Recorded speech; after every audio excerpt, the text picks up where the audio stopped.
जय श्री कृष्णा। कृष्ण ज्ञान ऊर्जा में आप सबका स्वागत है। हम सब मिलकर के माघ मास का महात्म्य सुन रहे हैं।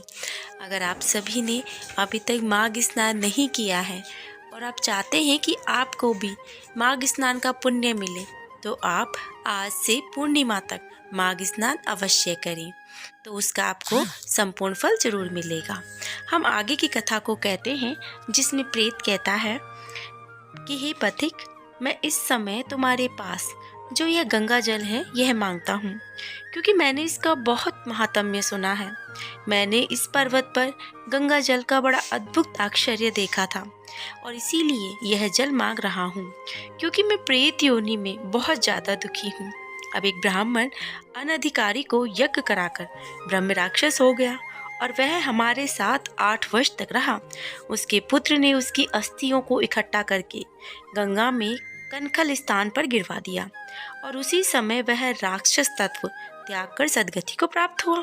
मैंने तो यह प्रत्यक्ष में देखा है और इसीलिए मैं तुमसे प्रार्थना कर रहा हूँ कि मुझे यह गंगा जल दे दो। मैंने पहले जन्म में तीर्थ स्थानों में बड़े बड़े दान किए थे और उनका प्रायश्चित भी नहीं किया था, और इसी से मैं हजारों वंश तक इस प्रेत योनि में, जिसमें अन्न और जल मिलना बहुत ही ज़्यादा दुर्लभ है, इसको मैं भोग रहा हूँ और इसके मिले हुए दुख को पा रहा हूँ। इस योनि में मुझको हजारों वर्ष बीत गए हैं। इस समय आप जल देकर मेरे प्राणों को जो कंठ तक आ गए हैं, मुझे बचा लीजिए। कुष्ठ आदि रोग से भी मनुष्य प्राणों को त्याग करने की इच्छा नहीं करता। देवदूती कहने लगे कि उस प्रेत के ऐसे वचन सुनकर उस ब्राह्मण को बड़ा ही विस्मय हुआ और वह अपने मन में विचार करने लगा कि संसार में पाप और पुण्य के फल अवश्य ही मिलते हैं। देव, दानव, मनुष्य, कीड़े मकोड़े भी रोगों से पीड़ित होते हैं। बाल और वृद्धों को भी मरण, अंधा और कुबड़ापन, ऐश्वर्य, दरिद्रता, पांडित्य तथा मूर्खता सब कर्मों से ही होती है। और इस कर्म भूमि में जिन्हें न्याय से धन इकट्ठा किया गया हो, वह तो धन्य है। अब यह सुनकर प्रेत गदगद वाणी से कहता है कि हे पथिक, मैं जानता हूँ आप सर्वज्ञ हैं। आप मुझको जीवन का आधार जल इस प्रकार दो जिसे मेघ चातक को देता है।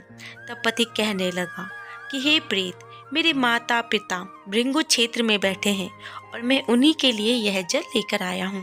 अब बीच में तुमने गंगा के संगम का जल मांग लिया। अब मैं इसी धर्म संकट में पड़ गया हूँ कि क्या कांड वस्तु में यज्ञों को इतना नहीं मानता जितना प्राण रक्षा को मानता हूँ, और इसीलिए प्रेत को जल देकर तृप्त करके माता पिता के लिए मैं फिर से जल लेकर आऊँगा। इसी कथा को आगे लोमेश जी कहते हैं कि इस प्रकार उस पथिक ने गंगा यमुना के संगम का जल उस प्रेत को दे दिया। उस प्रेत ने प्रीतिपूर्वक जल को पिया और उसी समय वह प्रेत शरीर को छोड़कर दिव्य देहधारी हो गया। केरल कहने लगा कि बिंदु मात्र गंगा जल से वह प्रेत मुक्त हो गया। हम समझते हैं कि ब्रह्मा जी भी इस जल के गुण का वर्णन नहीं कर सकते, नहीं तो महादेव जी इस जल को मस्तक पर क्यों धारण करते।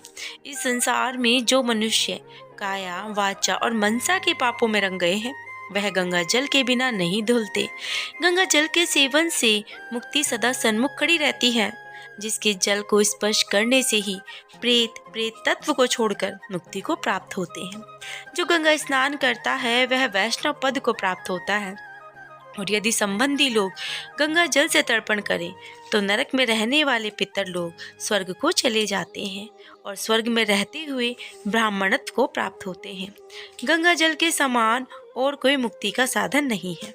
वह प्रेत वहां से चला गया और एक मास में जब माघ मास आया तो उसने सने हुए प्रयाग महात्म्य के अनुसार गंगा यमुना के संगम पर स्नान करके पिशाच शरीर को धारण कर भक्ति पूर्वक नारायण की स्तुति करता हुआ वह द्राविड़ देश का राजा गंधर्वों से सेवित उत्तम विमान पर बैठकर इंद्रपुरी को चला गया।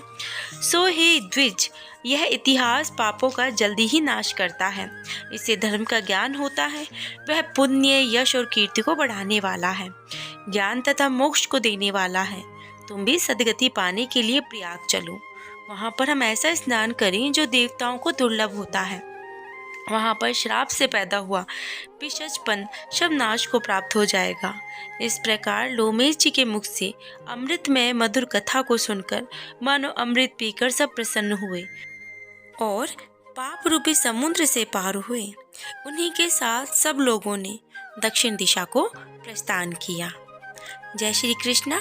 राधे राधे।